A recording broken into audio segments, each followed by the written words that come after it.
어디 어깨 무릎 목 쌩쌩 자세.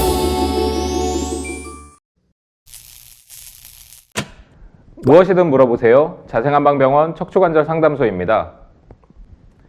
안녕하세요. 저는 자생한방병원 한의사 김노현입니다. 네, 안녕하세요. 자생한방병원 한의사 고원일입니다. 원장님, 일주일 동안 잘 지내셨죠? 되게 한참 동안 안 본 것 같이 너무 보고 싶었는데요. 제가 혹시 뭐 잘못한 거 있습니까? 아닙니다. 점점 정이 드는 것 같은데요. 오늘 이렇게 뜬금없이 고백을 한 이유는 오늘 사연에 있는데요. 저희 몸에서 항상 사용하고 있지만 한번 아프고 나면 그 소중함을 알게 되는 관절인데요. 어디일까요? 모든 관절이 다 그렇지 않습니까? 네, 맞긴 합니다. 바로 손목 관절인데요. 네. 우리 평소에 식사할 때나 글을 쓸 때나 항상 태어나서부터 계속 사용하고 있는 관절이죠. 오늘 한번 그 관련된 사연 한번 바로 읽어주시죠. 안녕하세요. 직장맘으로 산 지 벌써 17년째 되어가네요. 낮에는 회사에서 일하기 때문에 주로 밤에 집안일을 하는 편이고요. 그런데 요즘 이상하게 손이 너무 저려서 설거지하는 게 힘들 정도더라고요. 밤에 계속 저림과 통증 때문에 잠도 잘 못 자고요. 그래서 병원에 가서 진료를 받았더니 손목 터널 증후군이라고 하더라고요. 이런 경우에는 어떤 치료를 받아야 하나요? 손목 터널 증후군이면 예전엔 좀 생소했을 수 있는데 요즘에는 좀 감기만큼 흔한 질환 아닌가요?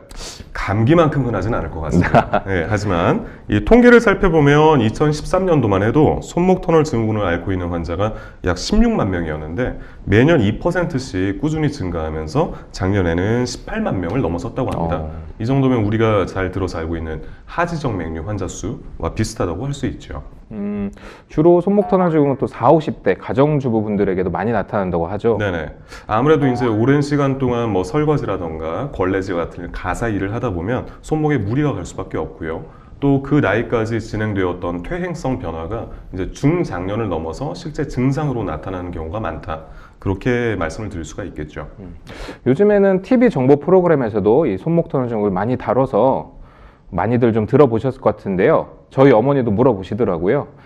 근데 이 이름은 들어봤지만 정확히 어떤 질환인지 어떤 증상이 나타나는지는 잘은 모르시더라고요. 왜 손목 터널 증후군이라고 할까요? 저희가 인체의 신경계를 보면 이제 뇌부터 척수신경까지 중추신경계가 있고 그다음에 척추에서 빠져나오는 말초신경이 뭐 목, 가슴, 어깨, 뭐 팔을 통해서 손까지 전달이 됩니다. 그런데 이제 손에 지나가는 정중신경이라고 하는 신경이 이 앞팔의 뼈 두 개, 요골과 노골 사이에 터널을 지나가거든요. 그럼 손목 사이에 터널을 지나가는 신경에 문제가 생긴다고 해서 저희가 손저림 증상 나타나는 증후군을 손목 터널 증후군이라고 얘기를 합니다. 손목에 있는 터널을 지나는 곳이 눌려서 그렇다. 네. 그러면은 거기에서 신경이 눌렸을 때 어떤 증상이 나타나게 되나요? 이 손목 터널이 물리적으로 압박을 받아서 뭐 화학적인 염증 변화가 생겼을 때 마찰 때문에 뭐 손상을 받을 때 엄지, 검지, 중지와 약지의 안쪽 반까지 뭐 저림 그리고 통증, 불편감 이런 증상들이 생길 수가 있습니다. 엄지에서 넷째 손가락이라고 하셨는데 새끼 손가락까지 아프면 좀 어떻게 생각해야 될까요? 그래서 저희가 이제 손가락 끝까지의 어떤 신경학적 증상들은 뭐 많이 알고 계시는 목 디스크에서부터 지금 얘기 나온 손목 터널 증후군뿐만 아니라 뭐 요골신경의 마비, 척골신경의 마비 이런 식으로 다양한 질환이 그 기저에 있을 수 있기 때문에 일단은 의료진에게 내원하셔서 정확한 진료와 상담을 받으시는 게 낫다라고 말씀을 드립니다. 그렇죠. 이제 진료를 보시기 전에 손저림이 있다 할 때 한번 좀 팁을 하나 드릴게요. 먼저 손목을 굽힌 후에 손등을 맞닿게 이렇게 자세를 잡아주시고요. 가볍게 밀어주면서 30초에서 50초 정도 유지를 해보십니다. 그럴 때 손끝으로 좀 감각이 둔하다든지 아니면 저림이나 통증이 생긴다면 좀 이 질환을 의심해 볼 수 있거든요. 그런 검사 방법이 있고 사실 손목이 조금 불편하거나 이렇다고 해서 바로 손목 터널 증후군을 의심하지는 않을 텐데 병원에 오시는 분들은 보통 어떤 증상이나 어떤 이유로 오십니까? 일상생활에서 사연의 주인공처럼 가사일이나 아니면 좀 손으로 하는 정교한 작업이 힘들어지는 경우가 많습니다. 아니면은 손을 가지고 악력이 필요한 뭐 병뚜껑을 딴다든지 아니면 뭐 물건을 들다가 뭐 놓친다든지 이런 거에 놀라셔서 오시는 경우도 있고요. 근데 이제 손목 아픈 것도 이게 그냥 근육 문제인지 뭐 관절의 문제인지 아니면 신경의 문제인지 굉장히 원인이 다양할 수 있는데 이런 손목 터널 증후군 같은 경우에는 신경계 이상이기 때문에 근육 쪽에 뭐 들어가는 파스를 붙인다고 해결되지는 않습니다. 그리고 손목이 눌리면서 신경이 눌리면서 증상이 지속될 수 있고요.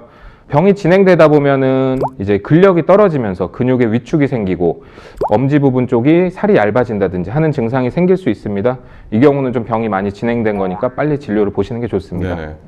그리고 이 손목 같은 경우에는 사실 사람이 안 쓸 수가 없거든요, 살면서. 그래서 잘 안 낫는 부위이기도 하고, 이제 그런 것 때문에 수술을 고민하시는 분들도 꽤 많은 걸로 알고 있습니다. 그렇죠. 바로 수술을 하지 않더라도요, 일반적으로는 보존적 치료를 먼저 권유해 드립니다. 저희 같은 경우는 추나요법이나 침치료만으로도 좀 좋은 효과를 먼저 보시는 경우가 많거든요. 그리고 생활 속 관리도 필수적인데요. 뭐 스마트폰을 쥐고서 놓지 않는다던가, 이렇게 손목에 뭐 불필요한 긴장을 오래 유발하는 뭐 자세나 생활 습관, 저희 휴식 시간에는 손과 손목을 꼭 잘 쉬도록 뭐 냉찜질이나 아니면 따뜻한 물에 온찜질 이런 것들을 번갈아 가서 하시도록 피로 예방을 해주시라 말씀을 드립니다. 그렇죠. 방금 자세 말씀해 주셨는데 손목이 오랫동안 젖혀져 있는 상태 아니면 손목이 많이 압박되는 상태, 이런 상태들은 좀 피해 주시는 게 꼭 좋겠죠. 네, 맞습니다. 특히나 이제 주부분들뿐만 아니라 저희 젊은 사무직 분들 같은 경우에도 키보드를 이용한 혹은 마우스를 이용한 업무 자세를 너무 오래 유지했을 때는 손목이 압박받을 수 있기 때문에 이럴 때에는 뭐 인체공학적 마우스라던가 아니면 팜레스트 이런 것들을 꼭 사용하시라 권유를 드립니다. 팜레스트가 뭐죠? 손목 밑에 받쳐가지고 저희가 손목이 젖혀지지 않고 일직선을 유지할 수 있도록 도와주는 기구입니다. 패드 같이 받침대. 네. 원장님, 오늘도 좋은 정보 감사드립니다. 오늘은 손목 터널 증후군에 대해 알아봤는데요. 저희 오늘 마쳐야 될 시간이고요. 지금 화면에 보이는 하트 꼭 눌러주시고요. 궁금하신 점은 댓글도 꼭 남겨주세요. 저희는 다음 주 이 시간에 다시 찾아오겠습니다. 감사합니다. 감사합니다.